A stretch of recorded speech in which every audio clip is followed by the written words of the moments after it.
Friday, August 12th, and pretty close to 1 p.m. U.S. Eastern Time.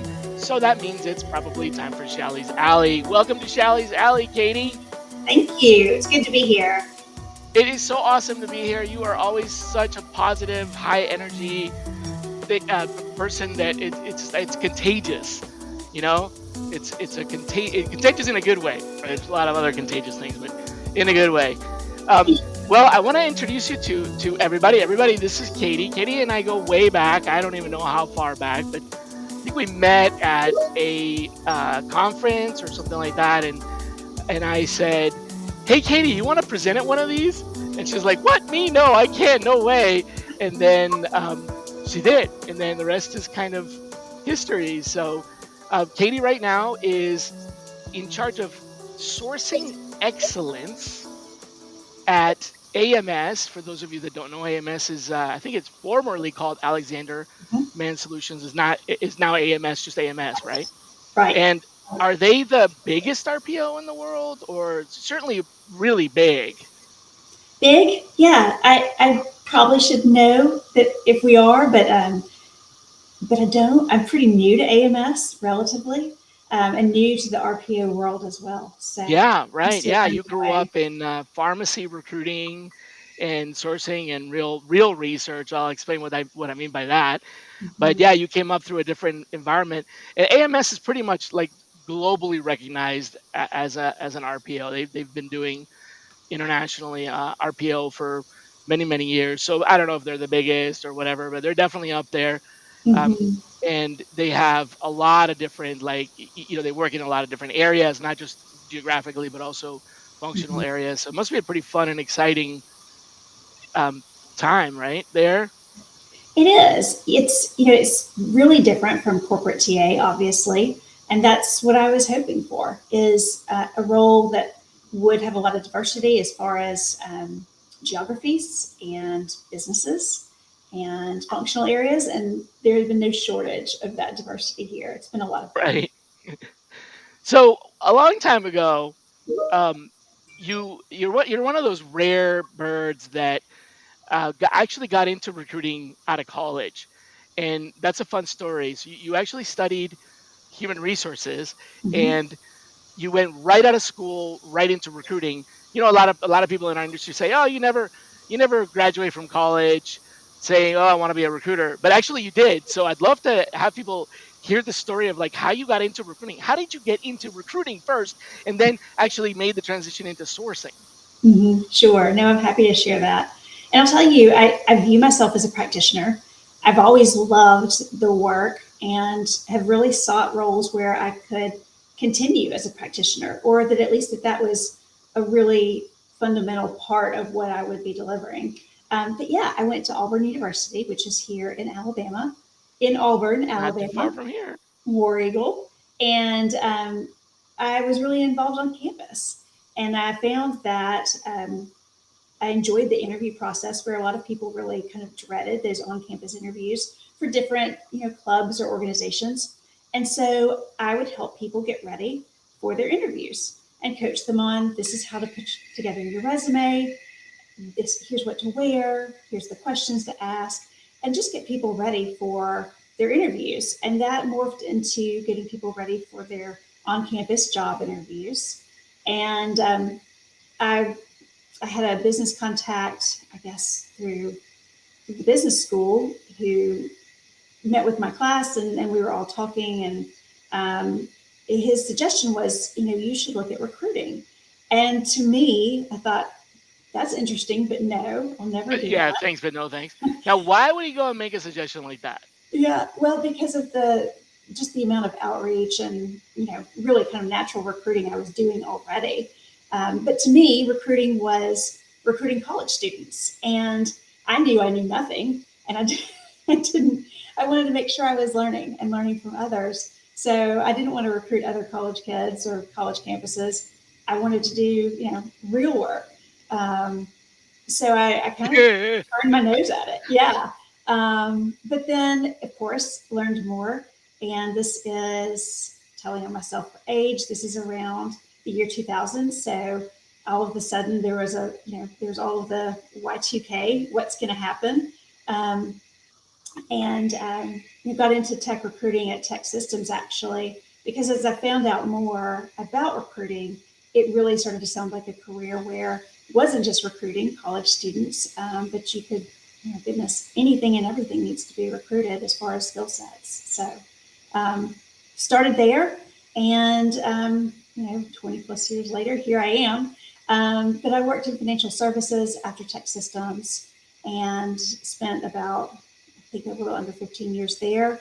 And then most recently worked in pharma and fell in love with pharmaceuticals and life sciences. Just a tremendous amount of purpose from the work there. That's Um, saving lives, like literally, right? yeah, yeah. It's, Yeah. I mean, as a recruiter, it's really interesting and fun to be able to see the outcomes of your work. And I think within pharmaceuticals, there's some very direct outcomes from the people that you hire, of how different pieces of work, different clinical trials, safety, how all those things shake out. So it is. I think it's really impactful work.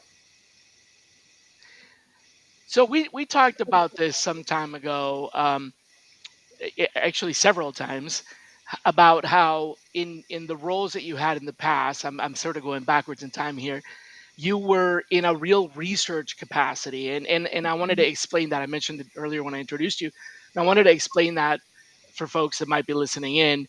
The difference is that there's various specializations within sourcing. When sourcing was an early profession, many years ago, this didn't really exist. But as it evolved, talent sourcing became more and more specialized. So some folks went the way of like using robots and tools and automation. Some folks went the way of like social media, and so on. And one of the areas of sourcing, there's telephone sourcing. There's one of those areas is deep web research, where you are going online using search engines and other tools to like really dig up um, people that are not in the mainstream. So one of the things that Katie did back then was looking for research papers and people that had written in professional scientific journals and things like that, which was way out there. I mean, that's a lot more common these days. So that's what I meant by like true research. How did you get into that? So at the beginning, recruiting was just recruiting. When you got into it, it was match resume to match candidate to job, right? That which is oversimplifying what we do, but it was pretty traditional. And then you sort of said, I like this. I like to go dig deep. Like, what got you going there? Sure. I remember this is, to me, this is one of those things that I think it's funny that I remember it still, but I remember the feeling. And it was, I attended Tech Systems training. It was a 2 week boot camp training. And then you can go back a couple months later if you're really into recruiting and you're really, that's the path. And I did that. And I loved it. It made sense to me. I love the problem solving aspect of it. But I vividly remember, sitting in the pit, and we were looking at the recs, and I had a candidate for a job that we'd been working on for a while. Felt like we'd kind of exhausted the talent pool, and I found somebody. And I remember my manager saying to me, "What did you do to find that person?" And my comment back was, "Well, I did an or search. I was looking for this or that," and just applying a different logic, a different view. I think there's so much talk about Boolean language and search strings. And to me, sure, search strings find you what you're looking for, but it's that foundational understanding of Boolean language. And it's math. How do you express clearly and succinctly what you're looking for? It doesn't have to be really fancy or complicated, but rather it just has to get to the heart of what's most important for your search. So you recognized the need. You recognized the need, the opportunity, and the need, and also within yourself that it appealed to you. Mhm. Okay. And then you just kind of started doing it and just grew from there. Yeah, I mean, worked there. We had We had a database, and then of course we were adding people to the database all the time using Monster. Using the tools that you used, which was somewhat tech tools at the time, but then a lot of Google search and just kind of figuring it out. LinkedIn was still new, and a lot of people weren't on it because it felt kind of, I don't know if I want to have a social work Right. presence. It Uh, wasn't really in the recruiting field yet, right? yeah, Yeah. So what was your original LinkedIn number? Mine was like 150,000 or something like that. yeah, I think it was. I want to say it was like 7,000. Um, it was pretty Early, early, early on. but Yeah. I think I might have also abandoned the profile. Like, And then I don't and know then did it about again. this. Yeah, Yeah, that happened and to me too. uh Yep, I had one, and then I just left and came back, and so I don't huh. remember what my original number actually was. It was before that. Yeah, it That's was a funny. completely different space. So No kidding. And so now here you are, all grown up and in charge of global sourcing excellence for a global RPO. Um, and I'm dying to know, what exactly is sourcing excellence? it's a great question, and I do think it's a title that I kind of strive to live up to. It's kind of hard to, at least for me. I think I'm a pretty humble person, but describing myself and the work as excellence day to day feels pretty lofty. So definitely have to drink my coffee each day and be ready. But for us at AMS, sourcing excellence is a constant focus and evolution on the strength of our skills, Okay. and working with people, process, and tools, making sure that our people have the best training and are equipped to do the work that's meaningful and impactful for our clients, and are doing so with processes that make sense. And And evolving those as the yeah, market evolves. Yeah. So not falling asleep at the wheel, hmm or not being satisfied with like, oh, this is just the way it's always been done, hmm but rather, yeah, continuing to evolve. So evolving not just to keep up with the times, but evolving to get ahead, evolving to challenge, hmm the process, and I would say maybe optimization, right? Sure. What I see is that there's this huge fundamental piece of sourcing that I think is so valuable because it's what you build from for your skill set of just understanding what you're doing. So, Hmm. not again, kind of that Boolean piece. Like, I'm not, my goal isn't to have a complicated Boolean string, it's to find exactly what I'm looking for. And that may take a lot or it may take very little.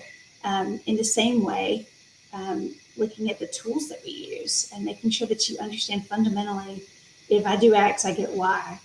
This is how I use this specific tool, and really the maximization of what the tools can bring. We have incredible tools today to be able to find people, compared to what we had 20 years ago.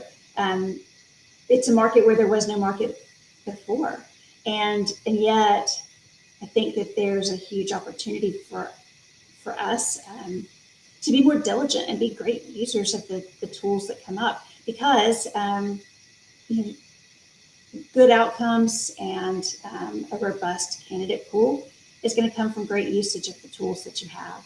If you're just scraping the surface, then you're literally only scraping the surface, perhaps, of the candidate pool that could come back as well. Mm. So I guess you get stuck in that cycle of paying for a tool, then not really leveraging it, using it, and it's a waste of resource, a waste of time, and you're also, like you said, skimming the surface. So you're competing for the same people everyone else is competing for. So what I'm hearing is sourcing excellence is also about, not necessarily buying tools or the right tools, but more so about using what you got in the most, or making the most of what you got, right? In the Peace Corps, we were taught about appropriate technology, which is, if you're going to go out in some remote part of the world and you're going to teach people how to, um, just have basic hygiene, like washing your hands. Well, obviously, you can't go out there and be like, "Hey, everybody, you need to use alcohol. What are those called? Alcohol gel or whatever," because that's hard to get and it's expensive.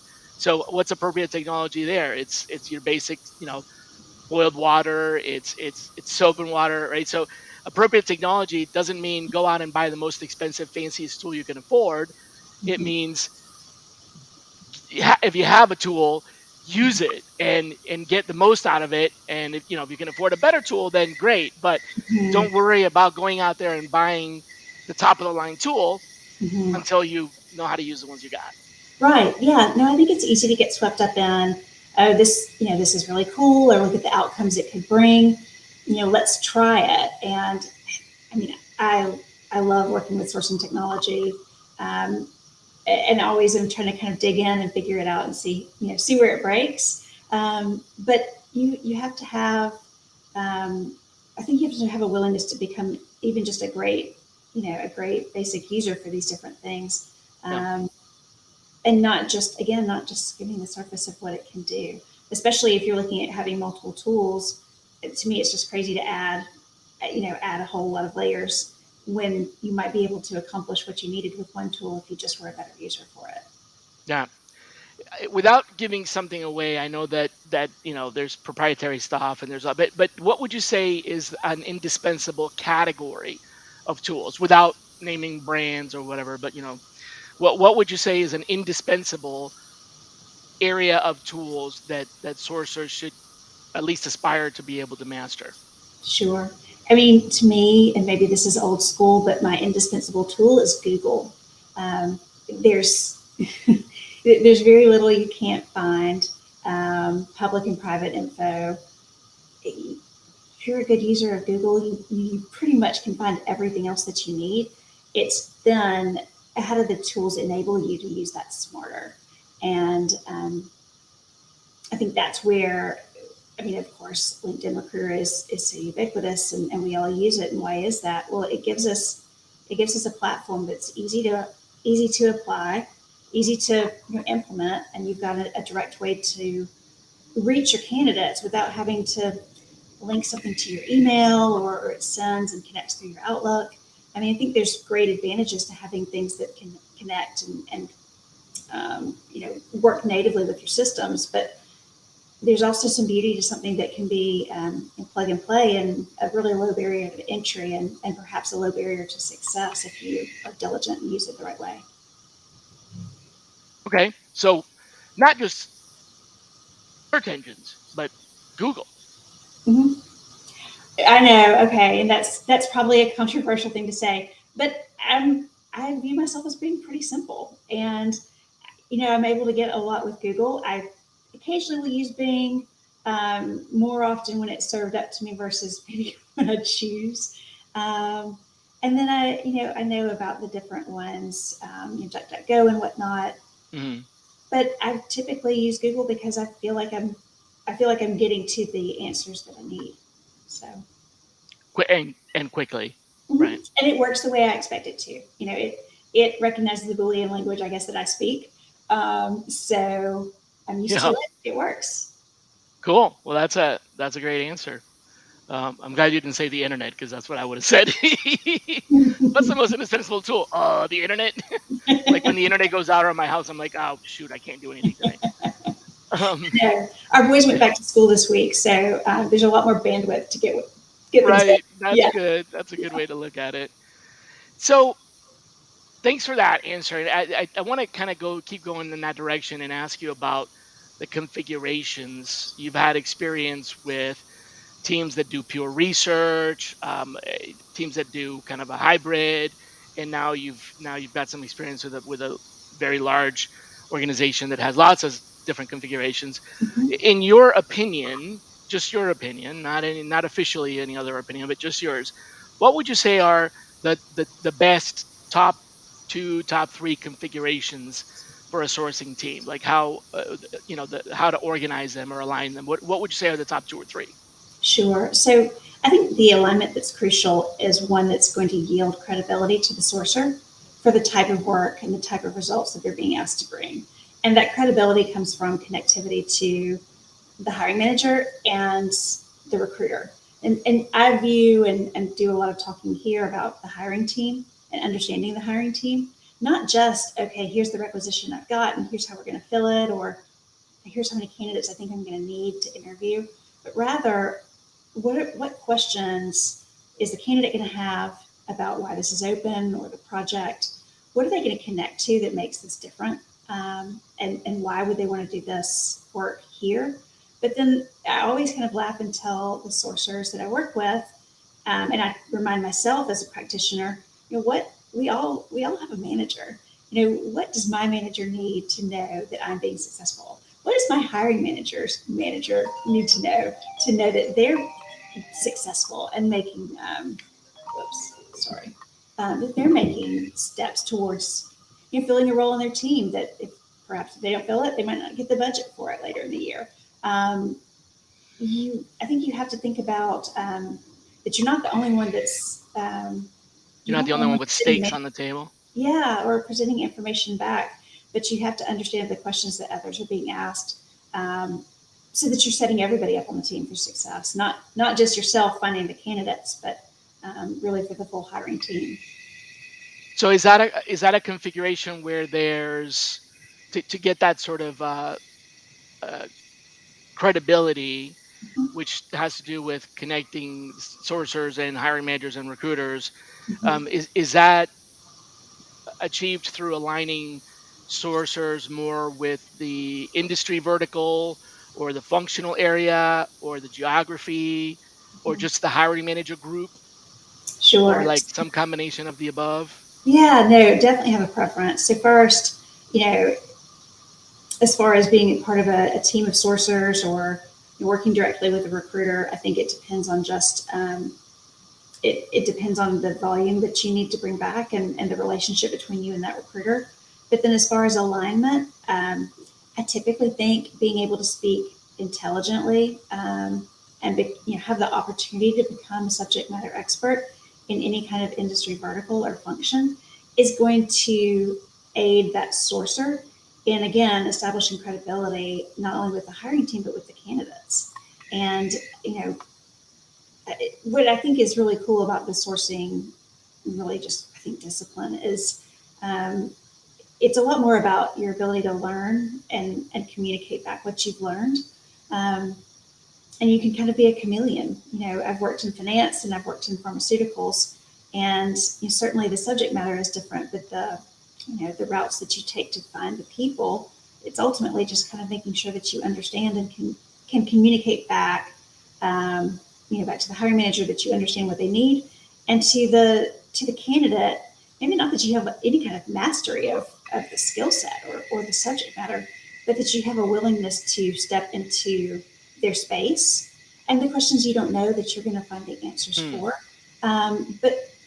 But taking the effort, and I found, especially in pharmaceuticals, the more effort I would make to understand and be able to speak to the science, even if I was kind of speaking about it in a way you know, like giving directions outside, like turn right here and turn left there. You don't have to be driving on the road for the directions to still make sense in your mind. Um, Yeah. so being able to communicate that it's as important to you to find the right person and dig into some of those details, I think people appreciate it, and it just adds some authenticity as well.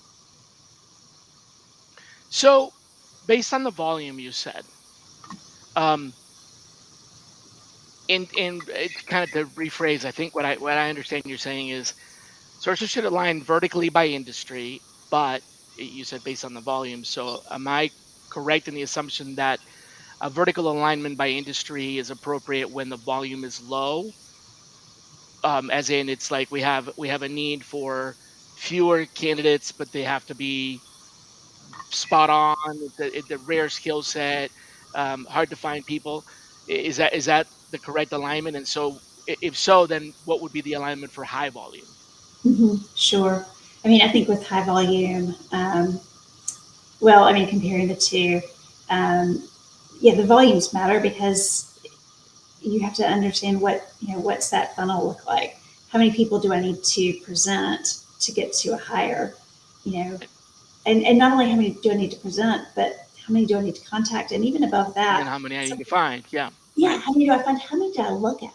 I don't know that we talk a lot about before you ever start contacting. How many profiles did you view before you got to Yep, the number of people that you actually wanted to contact? And that's that's right. usually, it's going to be an order of 3, 5, magnitude Yep. of just what you've looked at before you got to the point where you were ready to start. Pre-COVID, I can tell you pre-COVID what it was. Um, Things have shifted and moved around so much during COVID. They kind of went all over the place. But pre-COVID, it used to be around 350 profiles that you would look at, that you would click on, 350 that you would click on, that arrived you at some measure around 140 that you actually followed through with. So out of the 350, 140 were yeses, and you attempted to reach them. But out of those 140, only about 40 responded positively. So there might be other responses. 140 means I contacted. There could be 40 that responded thanks but no thanks, and 40 that responded yes please. So it's that 140 to 40 yes please. Then out of that 40, you get on the phone with about 20 of them, If you're and lucky. Yeah. right, and half of them you screen out because your part of your job is to determine the quality. So now you end up with roughly about 10 screened and qualified, and you might get 7 submittals out of that. So it used to be 350 to 7 basically, and that varies a little bit. There have been some environments where it went all the way up to about 500, Mhm. to the same ratio, but during COVID, the numbers just went crazy. I had 1,200 to one at some point for a few searches, and for others, I had like 20 to one. Mhm. It just very broad differences. So I don't think there's any more industry average right now. Things are probably going to settle out a little bit, but yeah, that's a very good point. How many results? How many search results do you need Mhm. to be able to view how many profiles you need to view, to be able to contact how many profiles you need to contact, to be able to get the responses, to be able to get the phone screens, to be able to get the interviews, to be able to get the hire. Yeah. Yeah. Well, this is really simple, but I mean, again, I think there's so many of the simple but maybe overlooked steps of getting someone to respond to you, and thinking about kind of that. If you're trying to shift someone's behavior, what do you need to do? And I hate to talk again about LinkedIn, but on this I'll talk about profiles. So I talk a lot to our sourcers about creating a story for your candidate to follow. And that story starts with your profile view. You view them. And, I would challenge anybody on the line to say, one of the first things that you do when you open up LinkedIn is you see who's looked at your profile. And then when you see that, you start putting together a story of why did they look at my profile? Well, the industry makes sense, or I worked with them before, or oh, I heard something about this organization recently, and that's probably why. We as humans put together a story of the why we see what we do. We frame it all up in our heads. So you have to start telling the story sometimes before you ever reach out to that candidate. So in telling the story, if you're going to contact somebody, make sure you look at their profile, and then send them a note, send them an email, send them an email, maybe Hmm. send them a connection request as well. So it's not transactional. You're looking to build a Multidimensional, yeah. relationship. Yeah. But do Multidimensional the or things. omni-channel, whatever you want to call it. Yeah. Like it just shows the depth of, again, kind of that depth of research that you've taken the time to know that they're actually the person you want to talk to. It's not, it's not super complicated. I think it's just really logical, but making sure that you have the diligence to go through those logical steps so that you're creating a story each time with the candidate that the candidate can follow and understand. Oh, this is why this person is contacting me. I saw they viewed my profile, and now I see a note from them, and you're Right. building to that social currency of them wanting to respond to you. Right. Each interaction increases that Mhm. possibility, that viability. And that it's interesting. You touched on something, and I think we kind of glossed over it. So I want to jump back to that real quick. You talked about simplicity. I think I don't want to be controversial here, or maybe I do, but in sourcing, we tend to overcomplicate sometimes. I don't know why. I'm not sure if it's just because well, I don't know why, honestly, and it's something that I've noticed. happens a lot. Um, a, a good friend and colleague, someone that used to report to me at a couple of different jobs in the past, and someone I would hire again anytime, whose opinion I really value, put it very succinctly when she said, um, when she said, "Perfect is the enemy of effective." Like, sometimes we overcomplicate something. Maybe it's our search string. We try to we try to create a search string that encompasses every possible variation of Mhm. whatever. Mhm. Or we try to have a search strategy that, like, covers every piece of ground. Like, sometimes doing it perfectly and doing all of it is just not conducive to getting results. And sometimes it's better if you just do something simple that works to move the needle forward. Nothing wrong with, the 80/20 rule, the Pareto principle, if you will, of 80% of your time focus on the simplicity stuff that works, and then 20% go experiment and test stuff out. But we tend I see a lot of sorcerers get caught up in the overly complicated and not do the simple stuff. Right. Well, listen, the more complicated your search string becomes, the more variables that something to be returned has to meet. And so if you have a ton of variables, again, thinking like a candidate and knowing that there's probably a ton of things on my LinkedIn profile that I do, but maybe I'm not involved in every day. Or maybe there's things that I do every day and it's so routine that it's not stuff that I bring up on a profile or a CV or even within research. You've got to think about people are on par, not great resume writers, not great profile. Sometimes it's hard to write about That's yourself true. or you're not writing it so that someone can find you necessarily. So if you as a sourcer or recruiter are making kind of a lot of variables that someone has to meet, your chances of finding anyone, become really slim. So you've got to expect that people are going to have skill sets that they're just not going to mention. And if you're only searching by returns of skill sets, then you're probably missing a lot of viable possibilities. Yeah. Yeah. I like that. You're missing, you're by trying to be too perfect or complicated or whatever, you are also leaving things on the table that you might have overlooked. I like that. That's a good point. Mhm.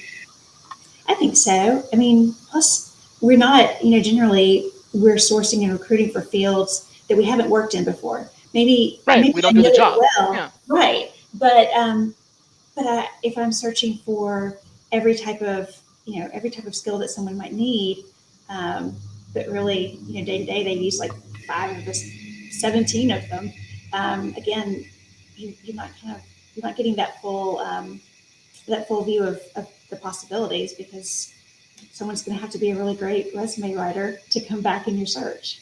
You've got to expect that people are only going to be decent, uh, and that's decent is good. So I want to ask you a little bit about something that, and I hope you can share. If you can't, let me know. But you said that part of your role, off camera, part of your role is investing in sorcerers or leading, I guess, not necessarily you personally, but like your center of excellence is also partly responsible for their enrichment and investing in your sorcerers. Can you tell me a little bit about what that means, that what can we learn from that? sure. So this is personal to me because this is how I came up through recruiting. Tech Systems had an amazing training program, and I was able to learn the field. And here I am. I still love it.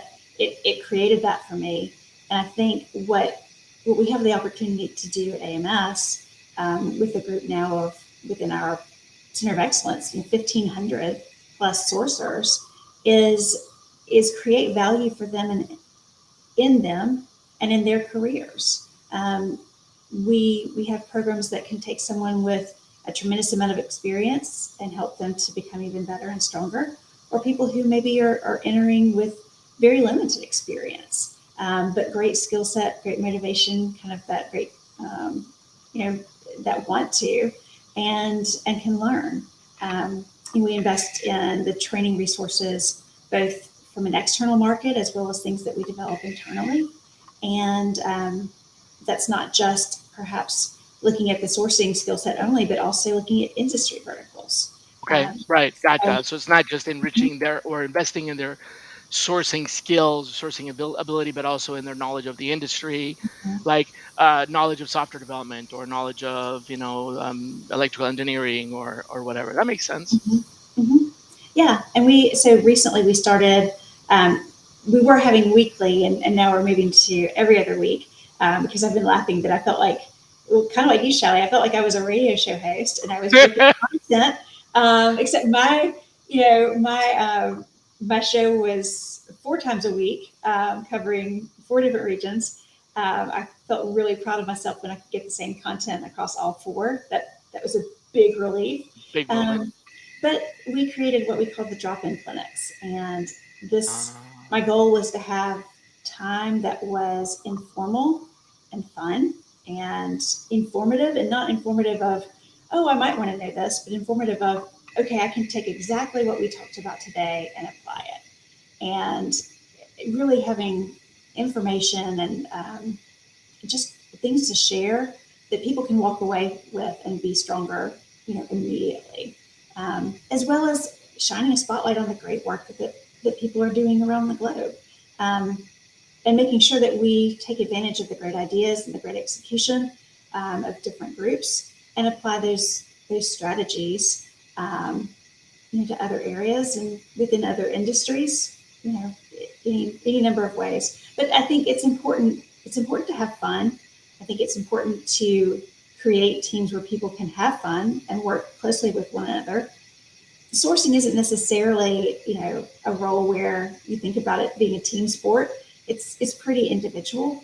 But I mhm. think if anything, post COVID, having those places where you can connect to others, even if you're not working on the exact same requisition or the same thing, but making sure that you have spaces and places for people to connect and share ideas and be able to do so, informally in a safe zone. That's what I Yeah, seek to create, is just a space where we can come together as sourcers, share what is really cool and interesting to us, and learn from others. To me, that's always the kind of environment that I want to participate in, or the types of calls that I'm going to prioritize. And so that's what I've hoped to create here. and is that information then captured in some sort of a library or it's just Of yeah, course. okay. Yeah. So Yeah. that is essentially a center of excellence. That is Mhm, exactly what that is. mhm, Yeah. Yeah, that's right.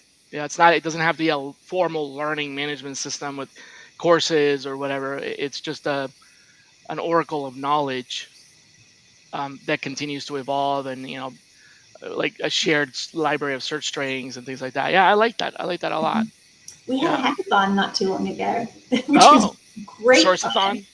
No, I mean it was smaller scale, but I wrote the questions, and I was proud of myself that some of them were Hit fairly easy, stumpers.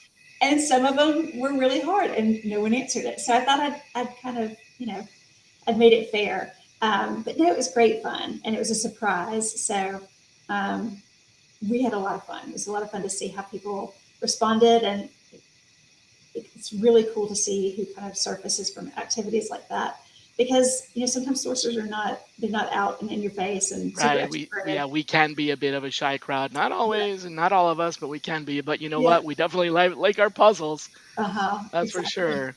Yeah. So, one last question. I know I've kept you a little bit over the promised time. I tend to do that when I'm having too much fun, but I do have one last question for you. In these like sharing moments and center of excellence kind of library or whatever, you also task yourself with finding some content to share with the team that's not always your own content because obviously it would be too draining and impossible to just constantly originate new content. Believe me, Mhm. I know that after 25 years.